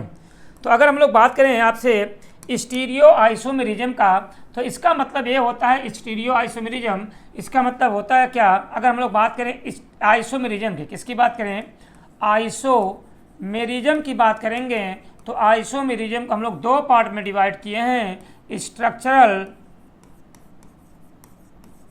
और दूसरी हम लोग बात करेंगे स्टीरियो आइसोमेरिज्म। स्ट्रक्चरल आइसोमेरिज्म की बात करेंगे तो आपके कौन कौन से होते हैं, chain isomerism, position isomerism, metamerism, tautomerism, और क्या बोलेंगे फंक्शनल आइसोमेरिज्म, और बोलेंगे हम लोग रिंग चेन आइसोमेरिज्म, ठीक ना। तो CPMT फर्स्ट रैंक, तो बोलेंगे हम लोग क्या, ring chain isomerism. Stereo isomerism की बात करेंगे तो यहाँ क्या होता है आपका, यहाँ पे बोलेंगे कॉन्फॉर्मेशनल एंड कॉन्फिगरेशनल। तो यहाँ क्या होता है आपका, कॉन्फॉर्मेशनल, और दूसरा हम लोग क्या बोलेंगे, कॉन्फिगरेशनल। तो कॉन्फिगरेशन और कॉन्फॉर्मेशनल की बात करेंगे तो कॉन्फॉर्मेशनल में क्या होगा आपका, कॉन्फिगरेशन चेंज होता है। कॉन्फिगरेशन की बात करेंगे तो यहाँ पे कॉन्फिगरेशन में आ जाएगा आपका, क्या बोलेंगे हम लोग, ज्योमेट्रिकल, और बोलेंगे हम लोग क्या, ऑप्टिकल। तो क्या होगा, ज्योमेट्रिकल एंड ऑप्टिकल आइसोमेरिज्म। और कॉन्फॉर्मेशन में क्या होता है, स्टेगर्ड और इक्लिप्स फॉर्म होते हैं, ठीक है ना। तो क्या पूछा, स्टीरियो आइसोमेरिज्म की बात करेंगे तो याद रखिएगा यहाँ पे क्या होगा आपका, यहाँ ज्योमेट्रिकल एंड ऑप्टिकल आइसोमेरिज्म। तो क्या होगा आपका, optical isomerism and geometrical isomerism, third is the correct answer आपका हो जाएगा, ठीक है ना। चलिए कॉन्फिगरेशन मीन्स क्या, कॉन्फिगरेशन चेंज हो मतलब क्या, सिस ट्रांसफॉर्म में हो जाएगा। और क्या बोलेंगे, अगर ऑप्टिकल आइसोमेरिज्म की बात करेंगे तो RS कॉन्फिगरेशन में चेंजेज होंगे, तो उसे हम लोग क्या बोलते हैं, कॉन्फिगरेशन में ज्योमेट्रिकल और ऑप्टिकल आइसोमेरिज्म हमारे होंगे। चलिए अब हम लोग बात करते हैं 117 की। देखिए क्या दिया हुआ है, with respect to the conformer of ethane which of the following statement is true. तो बात करेंगे, देखिए यही भाग है आपका क्या, कॉन्फॉर्मेशन। तो कॉन्फॉर्मेशन ऑफ एथेन की बात कर रहे हैं, मतलब क्या बोलेंगे हम लोग, CH3, और बात करेंगे हम लोग CH3, इसी को हम लोग क्या बोलते हैं, एथेन, ठीक है ना। अब यहाँ पे अगर इसको हम लोग रोटेट कराएंगे किस फॉर्म में, स्टेगर्ड फॉर्म में, और बोले हम लोग स्क्यू और गाउचे फॉर्म में, या फिर हम लोग बोले इक्लिप्स फॉर्म। इक्लिप्स फॉर्म की बात करेंगे तो ये क्या होते हैं आपके, एक कन्वर्जन होते हैं, 60 डिग्री पे मूव करते रहते हैं। तो यहाँ पूछा जाएगा, बताओ क्या इसमें पूछा गया, देखो bond angle change but bond length remain same, नहीं बॉन्ड एंगल भी क्या होती है, सेम होती है। तो ये तो गलत हो गया आपका, चेंज नहीं होगा। Both bond angle and bond length are change, नहीं सेम होते हैं। Both bond angle and bond length remain same, both bond angle remain same but bond length changes. तो यहाँ पर अगर पूछा जाएगा आपसे तो आप बताएंगे 117 की बात करेंगे तो क्या होगा आपका, both bond angle and bond length remain क्या हो जाएगा आपका, सेम हो जाएगा। Third is the correct answer हो जाएगा। देखिए बॉन्ड लेंथ चेंज नहीं होगा, क्या होगा आपका, सेम हो जाएगा। तो दोनों होंगे क्या, bond length and bond angle दोनों क्या होते हैं यहाँ पे, सेम होते हैं और 60 डिग्री पे क्या करते हैं, रोटेट होते हैं। ठीक है ना, तो ये आपको याद होना चाहिए। ठीक है ना, चलिए अब हम लोग बात करने जा रहे हैं 118 की बात करें। 118 की बात करें तो क्या लिखा हो, विच of the following can show geometrical isomerism. अगर ज्योमेट्रिकल आइसोमेरिज्म की बात करेंगे तो कार्बन कार्बन डबल बॉन्ड होना चाहिए और यहाँ पे ए और बी, यहाँ पे ए एंड बी दोनों क्या होना चाहिए आपका, सेम नहीं होना चाहिए, तभी क्या होगा आपका सिस फॉर्म और क्या बनेगा आपका ट्रांसफॉर्म बनेगा। ठीक, देखो यहाँ दिया होगा 2 मिथाइल ब्यू 2 इन, देखो भैया तो यहाँ आ गया 2 मिथाइल CH3 लिख दीजिए, तो दोनों यहाँ पे क्या हो गए, सेम हो गए, तो यहाँ तो नहीं होगा आपका। ब्यूट 1 इन, तो ब्यूट 1 इन की बात करें तो यहाँ डबल बॉन्ड, यहाँ पे H और यहाँ पे H दोनों सेम हो गए, तो यहाँ पर भी नहीं होगा। 1 क्लोरो ब्यूट 1 इन, तो 1 क्लोरो, तो यहाँ पे ब्यूट 1 इन, तो यहाँ पे Cl है और यहाँ पे H है, यहाँ पे H हो जाएगा। तो देखो दोनों H सेम साइड में होंगे तो क्या बनेगा आपका सिस फॉर्म, और दोनों H अपोजिट साइड में चले जाएंगे तो क्या बनेगा आपका ट्रांसफॉर्म। चौथा ग्रुप आपका ये हो जाएगा, तो सिस और ट्रांसफॉर्म बन जाएगा। तो यहाँ पे यही क्या होगा, करेक्ट आंसर हो जाएगा। 1 मिथाइल साइक्लोप्रोपेन, नहीं भैया 1 मिथाइल साइक्लोप्रोपेन में भी हम लोग क्या ज्योमेट्रिकल आइसोमेरिज्म नहीं देखेंगे, तो क्या होगा आपका third is the correct answer हो जाएगा। ठीक है, चलिए सर अगले क्वेश्चन की बात करें 119 की। देखो क्या दिया हुआ आपका है, which of the following correct ranking from the least stable to most stable. तो लिस्ट स्टेबल से अगर मोस्ट स्टेबल की बात करेंगे तो देखो यहाँ बात करेंगे तो यहाँ जो पॉजिटिव चार्ज अगर हो रहा है तो यहाँ पे 2 डिग्री बन रहा है, 2 डिग्री कार्बोकेटायन। ठीक, यहाँ बात करेंगे तो क्या होगा 1 2 3 3 डिग्री कार्बोकेटायन है और double bond single bond positive charge, resonance भी है, तो रेजोनेंस भी है और क्या है आपका 3 डिग्री है, क्या है 3 डिग्री कार्बोकेटायन,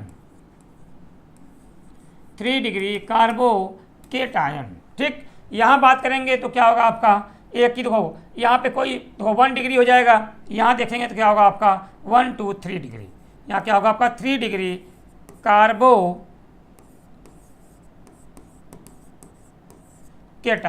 ठीक, तो देखो भैया यहाँ रेजोनेंस है तो सबसे ज़्यादा तो इसी का हो जाएगा, तो सेकेंड का सबसे ज़्यादा, यही आंसर सही है और कोई है ही नहीं।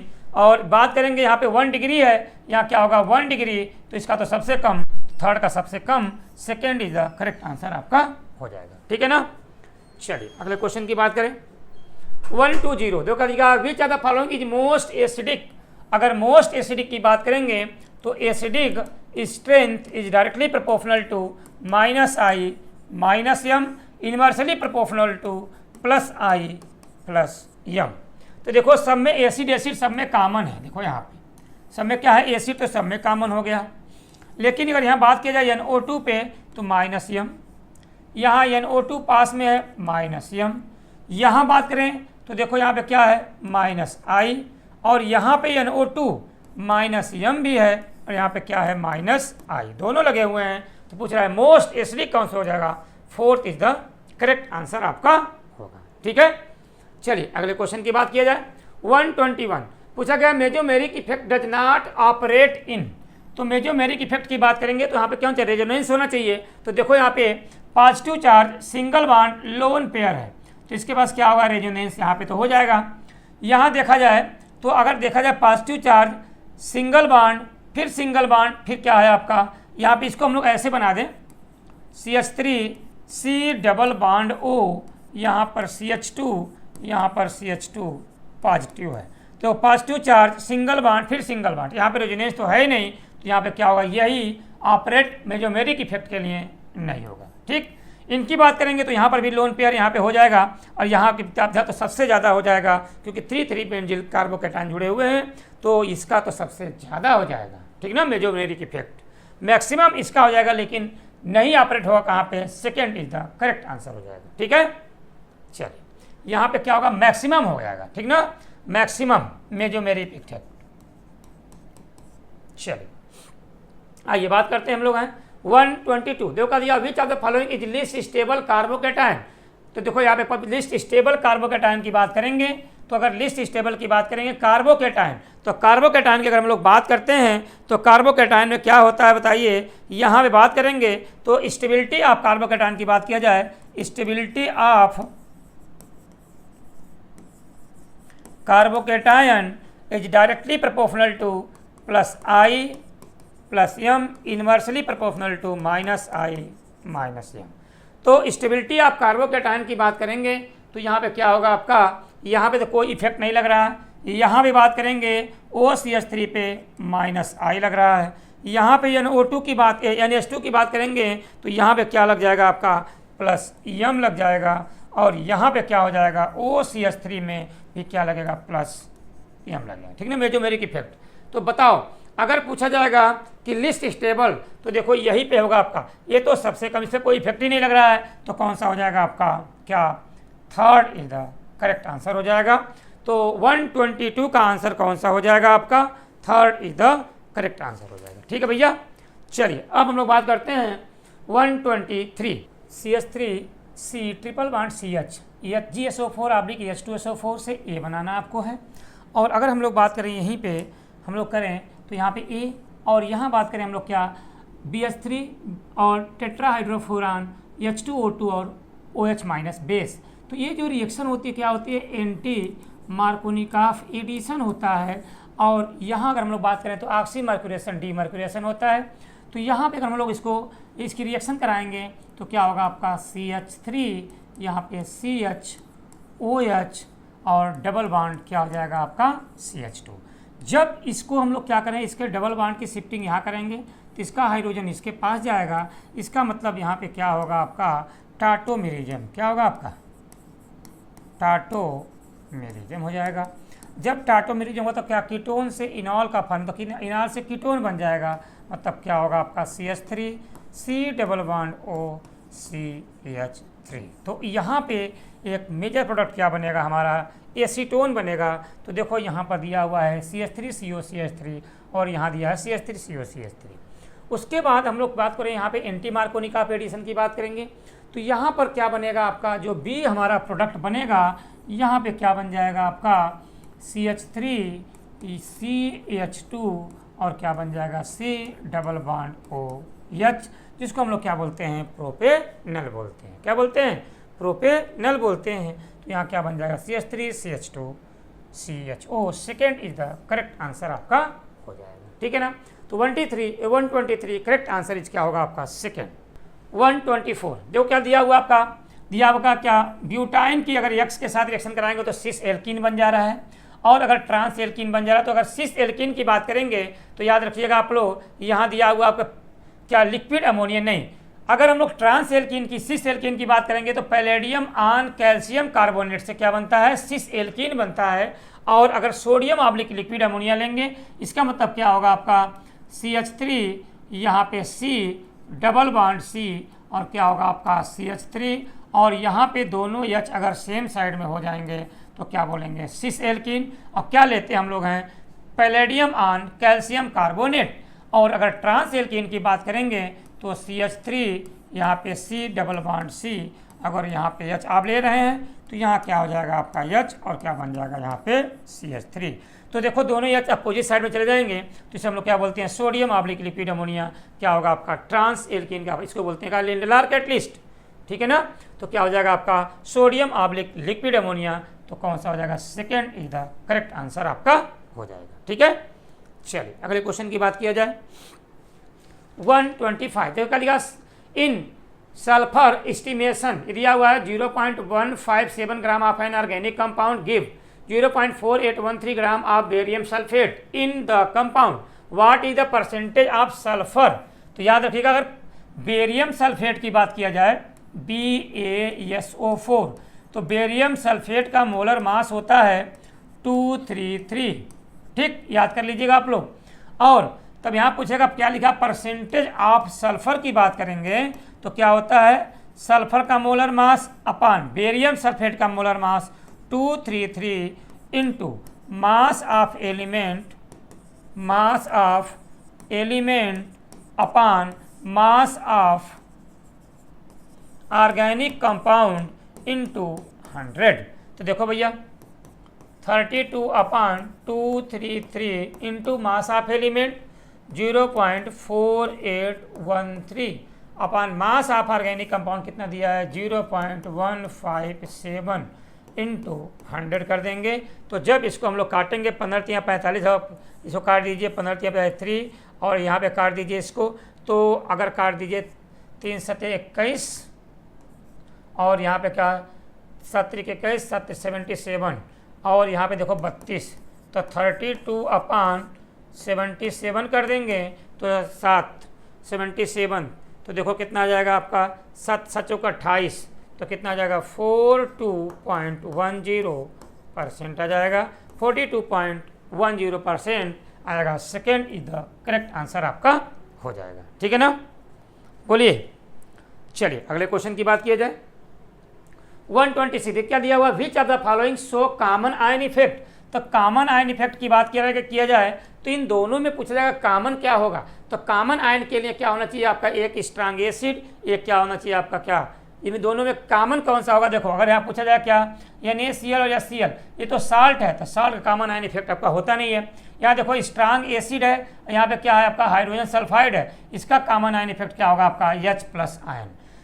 और यहाँ पे पूछा जाए क्या, यहाँ तो कोई कॉमन नहीं, तो सेम हो जाएंगे, तो क्या होगा आपका, ये तो क्या साल्ट है, तो कॉमन आयन इफेक्ट की बात करेंगे तो यहाँ पे क्या होगा आपका H+ आयन क्या हो जाएगा, कॉमन आयन इफेक्ट। तो क्या होगा, second is the correct answer हो जाएगा। तो 126 क्या होगा आपका, second is the correct answer हो जाएगा, ठीक है।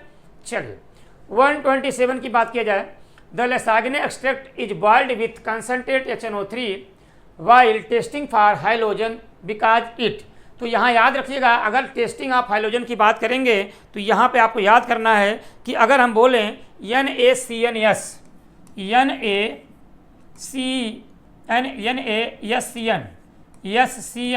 की रिएक्शन अगर 2Na के साथ करवाएंगे तो क्या बनेगा, NaCN सोडियम का साइनाइड प्लस क्या बनेगा आपका, यहाँ पे बनता है Na2S हो जाएगा आपका, ठीक। तो यहाँ पूछा जाएगा क्या बॉइल कर रहे हैं विथ कंसनट्रेट नाइट्रिक एसिड के साथ, तो क्या बनेगा, डिकम्पोज हो जाएंगे किसमें, Na2S में, और NaCl कन्फर्म हो जाएगा।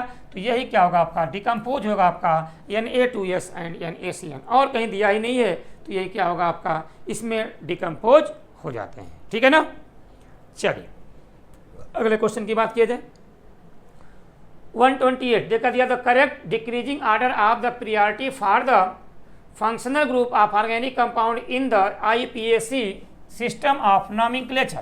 तो देखो भैया, सबसे पहले हम लोग बात करेंगे तो फंक्शनल ग्रुप के प्रियॉरिटी के ऑर्डर में सबसे पहले कौन सा आता है आपका, कौन सा आता है, COOH कार्बोक्सिलिक एसिड, फिर सल्फोनिक एसिड, फिर CO2 एमाइड, और फिर क्या होता है आपका है एल्डिहाइड। बहुत सारे होते हैं, लेकिन जो आपको ऑप्शन में दिया है वही हमको सॉल्व करना है। तो क्या होगा आपका, second is the correct answer आपका हो जाएगा। एसिड, सल्फोनिक एसिड, एमाइड और क्या बोलेंगे एल्डिहाइड, ठीक है ना।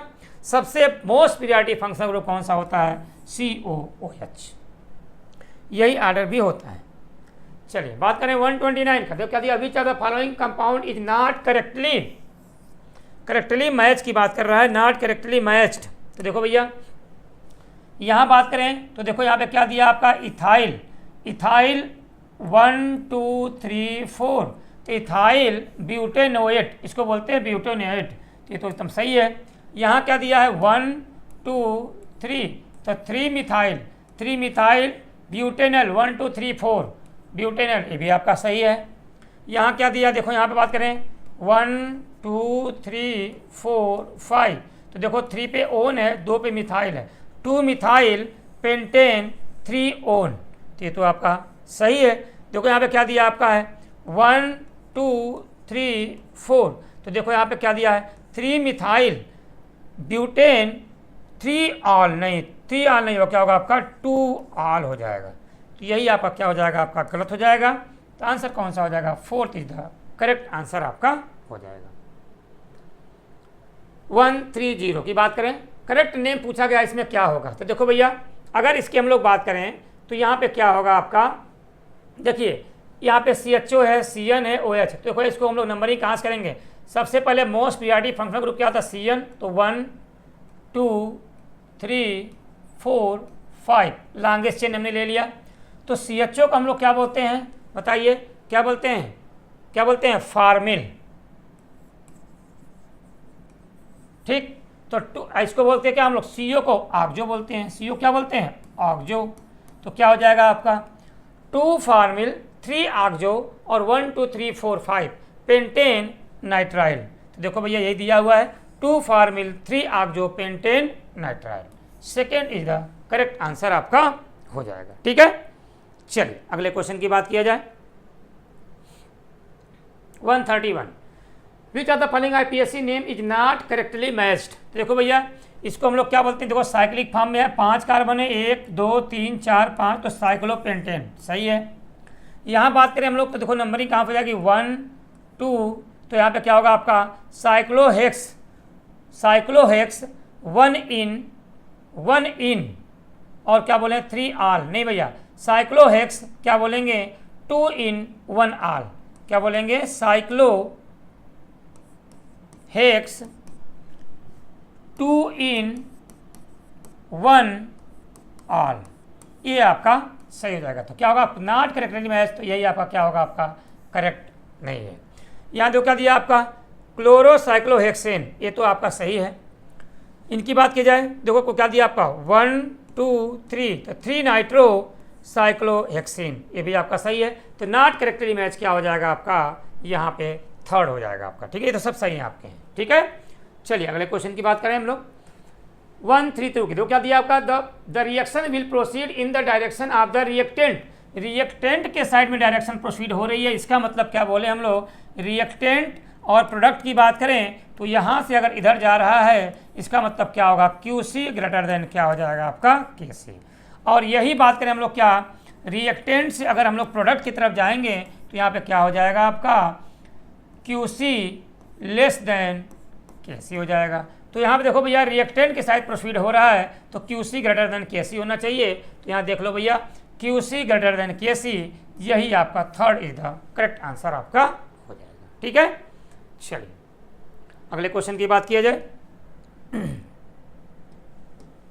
पूछा गया in the reversible reaction if we increase the temperature of the endothermic reaction, reversible reaction में टेम्परेचर क्या हो रहा है, देखो यहाँ लिखा temperature of endothermic reaction then equilibrium constant for the reaction will be.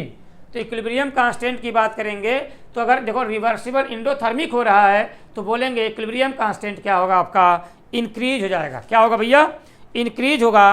तो यहाँ पे क्या हो जाएगा आपका 1st is the correct answer. आप बात करें हम लोग 134 क्वेश्चन का, तो देखिए क्या लिखा है for melting of ice the favourable condition will be. तो याद रखिएगा मेल्टिंग ऑफ आइस की बात करेंगे तो यहाँ पर अगर बात किया जाए मेल्टिंग ऑफ आइस मतलब क्या हो जाएगा आपका यहाँ सॉलिड से हम लोग किस में जा रहे हैं लिक्विड में,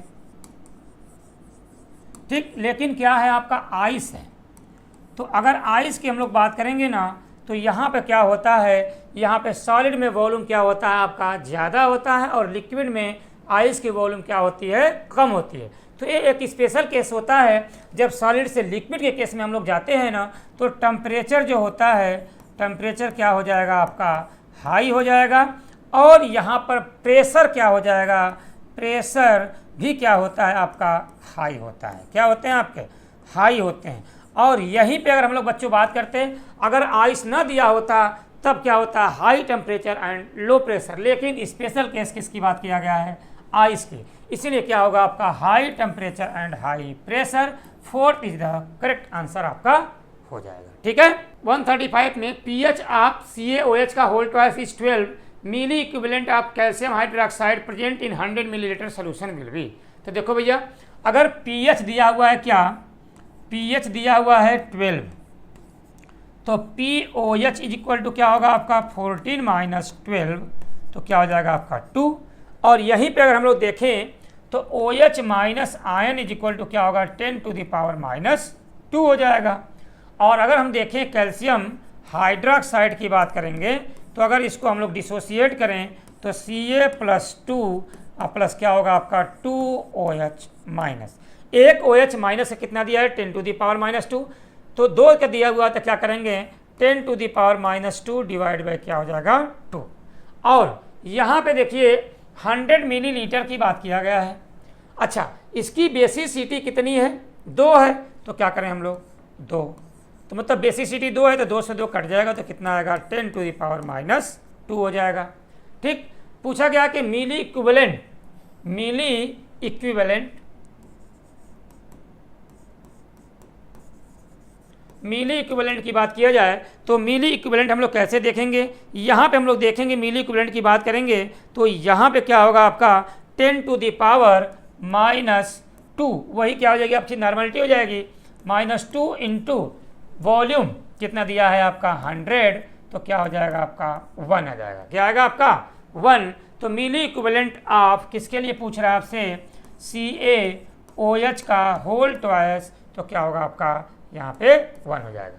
बस ये समझना आपको है कि pH की वैल्यू दिया है 12, तो POH की वैल्यू कितना आ जाएगा 2, और H आयन कंसंट्रेशन कितना आ जाएगा 10 टू द पावर माइनस 2। तो यहाँ हम लोग समझेंगे क्या, अगर इसको डिसोसिएट करते हैं तो Ca प्लस 2 OH माइनस 1 के लिए कितना होगा 10 टू द पावर माइनस 2/2, और इसकी बेसिसिटी कितनी होती है 2 हो जाएगी, देखो यहाँ पे 2 लिखा हुआ है, तो इंटू 2 कर देंगे तो 2 से 2 कट जाएगा 10 टू द पावर माइनस 2। और मिली इक्विवेलेंट ऑफ कैल्शियम हाइड्रोक्साइड, तो 10 टू द पावर माइनस 2, यही कंसंट्रेशन इंटू क्या होगा आपका मोलरिटी इंटू क्या होगा आपका वॉल्यूम, तो यहाँ पे क्या होगा आपका मोलरिटी इंटू वॉल्यूम की बात करेंगे तो 1 आ जाएगा। ठीक है, तो क्या होगा first is the correct answer आपका आ जाएगा। ठीक है ना। चलिए अगले क्वेश्चन की बात किया जाए।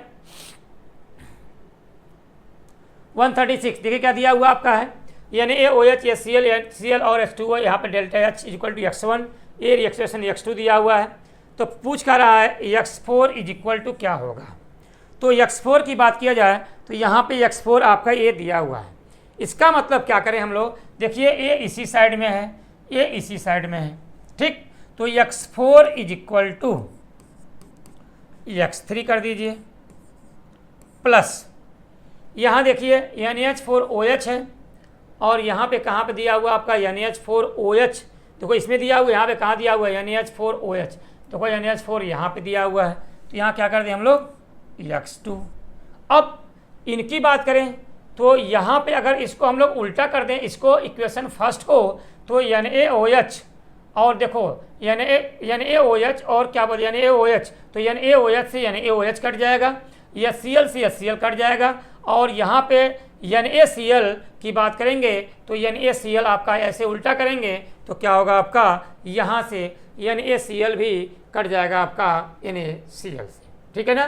तो क्या होगा आपका, देखिए NaOH से कट गया, इससे उसको अगर उल्टा कर दिया हमने, इसको हम ऐसे लिख दें NaCl प्लस H2O गिव्स क्या हो जाएगा आपका NaH4OH प्लस क्या हो जाएगा आपका HCl। तो देखो भैया NaCl यहाँ है और NaCl कहाँ गया हमारा, यहाँ पे देख सकते हैं आप NaCl, तो NaCl कहाँ गया आपका, यहाँ पे NaCl, तो देखो भैया यहाँ पे NaH4OH, तो NaCl देखो सॉरी NaOH होगा ना, NaOH और यहाँ पे NaOH से NaOH कट जाएगा। ठीक, और NH4OH से NH4OH कट जाएगा। ठीक है ना, तो यहाँ से एक कट गया। ठीक है, तो हम लोग क्या करेंगे, इसको हम लोग क्या करें माइनस का x1 कर देते हैं, तो x4 इज इक्वल टू क्या होगा आपका x3 plus x2 minus x1। ठीक है, x2 plus x3 minus x1 हो जाएगा। ठीक है, तो कट जाएंगे सब, तो क्या होगा आपका fourth is the correct answer हो जाएगा। चलिए आइए बात करते हैं हम लोग 137 का। देखिए क्या दिया हुआ है, एसर्शन दिया हुआ है, heat of combustion are always exothermic. ठीक, तो हीट ऑफ कंबस्शन की बात करेंगे तो जनरली क्या होता है आपका एक्सोथर्मिक ही होता है, ठीक है ना। तो यहाँ पे क्या होगा आपका एसर्शन क्या हो जाएगा आपका सही हो जाएगा। जनरली क्या बोलते हैं, हीट ऑफ कंबस्शन ऑलवेज क्या होता है एक्सोथर्मिक होता है। Combustion of N2 to give NO या क्या दिया आपका है इज एक्सोथर्मिक। तो याद रखिएगा ये स्पेशल केस होता है। अगर पूछा जाएगा आपसे क्या combustion of N2 to give NO क्या दिया आपका एक्सोथर्मिक, यहाँ एक्सोथर्मिक नहीं होता है, क्या होता है आपका इंडोथर्मिक होता है, इंडोथर्मिक होता है।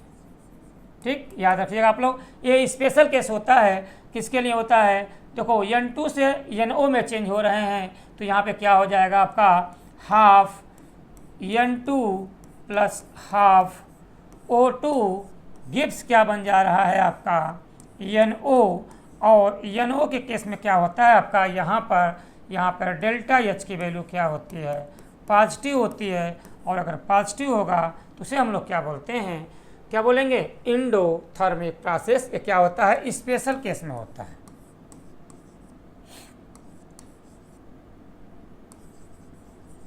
ठीक है ना। यहाँ बात करें N2O, अगर NO दिया है N2O दिया हुआ है वहाँ पर भी क्या होता है आपका इंडोथर्मिक होगा। तो क्या होगा आपका एसर्शन इज क्या करेक्ट और रीजन क्या होगा आपका not correct. Second is the correct answer आपका हो जाएगा। तो 137 क्या होगा आपका सेकेंड आपका करेक्ट हो जाएगा। ठीक है, की बात किया जाए, पूछा गया क्या था heat of formation of SO2 is 298 kilo joule, what is the heat of combustion of 4 gram of sulphur. तो देखो भैया अगर 4 ग्राम ऑफ सल्फर की बात किया जाएगा तो यहाँ याद रखिएगा कि अगर फॉर्मेशन हो रहा है किसका SO2 का, तो S प्लस O2 से क्या बन जाएगा आपका SO2 सल्फर डाइऑक्साइड। ठीक, तो यहाँ पे हम लोग ऐसे समझें कि अगर हम लोग बात करें कि 32 ग्राम ऑफ सल्फर की बात करेंगे तो उसमें कितना दिया हुआ हीट ऑफ फॉर्मेशन माइनस का 298 किलो जूल। ठीक, तो पूछ रहा है हीट ऑफ कंबस्शन ऑफ 4 ग्राम के लिए, तो क्या करें हम लोग, इसीलिए हीट ऑफ कंबस्शन ऑफ 4 ग्राम की बात करें, 4 ग्राम ऑफ सल्फर। तो देखो भैया यहाँ क्या होगा माइनस का 298 इंटू 4 डिवाइड बाई क्या होगा आपका 32, तो 4/32। और यहाँ पे क्या हो जाएगा 8 3 के 24 माइनस का 3 8 3 के 24 7.25 किलो जूल हो जाएगा। ठीक है ना, आंसर कौन सा होगा यहाँ पे second is the correct answer हो जाएगा। ठीक है, चलिए भैया बात करें हम लोग 139 दो का दिया हुआ है delta H minus delta U for the formation of carbon monoxide from the elements. मतलब क्या C plus half O2 gas में है, C क्या है ग्रेफाइट के फॉर्म में है, और यहाँ पे क्या हो जाएगा आपका कार्बन मोनोऑक्साइड गैस के फॉर्म में हो गया। डेल्टा Ng की बात किया जाए तो 1 माइनस 1/2, तो क्या हो जाएगा आपका यहाँ पे 2 माइनस 1/2, 2 माइनस 1 तो 1/2 हो जाएगा। ठीक, अब यहाँ पे क्या पूछा है delta H is equal to delta U plus delta Ng RT। ठीक है, अब यहाँ पे delta H minus delta U is equal to delta Ng RT। ठीक है, तो यहाँ पे डेल्टा Ng RT की बात किया जाए तो यहाँ पे क्या हो जाएगा आपका 1/2 निकला हम लोगों ने, और R की वैल्यू जूल में दिया हुआ है तो 8.314, टेम्परेचर कितना दिया है 298 केल्विन। तो जब इसको हम लोग सॉल्व करेंगे तो आपका देखो पॉजिटिव में ही वैल्यू आएगी, तो पॉजिटिव वैल्यू हमारा आएगा कौन सा 1238.78 जूल पर मोल। ठीक, जूल पर मोल हो जाएगा, तो क्या होगा आपका 1238.78 जूल पर मोल। Second is the correct answer आपका हो जाएगा। ठीक है ना, चलिए अब हम लोग बात करें 140 का। देखो क्या दिया हुआ है which of the following is an exothermic reaction. Exothermic reaction की बात करेंगे तो यहाँ पर डेल्टा एन जी की वैल्यू क्या होना चाहिए, निगेटिव। तो निगेटिव की बात किया जाए तो यहाँ पर डेल्टा निगेटिव की बात करें तो यहाँ पे देखो क्या रहा आपका 2 माइनस 2, यहाँ पे तो 0 हो गया, 2 माइनस 2 क्या हो जाएगा आपका 0। यहाँ देखो 2 माइनस 4 क्या हो जाएगा माइनस का 2। यहाँ देखो क्या दिया है 2 और यहाँ पे क्या दिया 1, यहाँ सर 2 दो सब क्या है आपका गैसेज में है, तो यहाँ पर क्या हो जाएगा आपका 0। यहाँ क्या दिया लिक्विड, यहाँ पे क्या दिया है ग्रेफाइट, यहाँ पे कुछ नहीं। तो देखो यहाँ पे क्या दिया है, यही क्या है एक्जोथर्मिक फॉर्म में आएगा। तो यहाँ पे एच की वैल्यू माइनस का 92 किलो जूल दिया हुआ है। तो एक्जोथर्मिक की बात करेंगे तो second is the correct answer हो जाएगा, ठीक है ना। तो ये रहे हमारे क्वेश्चन 116 से लेकर के 140 क्वेश्चन जिसको हमने डिस्कस किए। तो आई होप आप सभी लोगों को ये समझ में आया होगा और अच्छे से आप लोग पढ़ते रहिए, एग्ज़ाम देते रहिए, ताकि नीट का एग्ज़ाम जब हमारा 4 मई को हो तो शानदार तरीके से हम लोग इसको पेपर को डिस्कस करें, हम लोग शानदार तरीके से आप लोग की रैंक आए, अच्छे रैंक के साथ आप लोग अपने मनचाहे मेडिकल कॉलेज में जाइए। इसी के साथ अगले टेस्ट में मिलते हैं। जय हिंद, जय भारत, नमस्कार।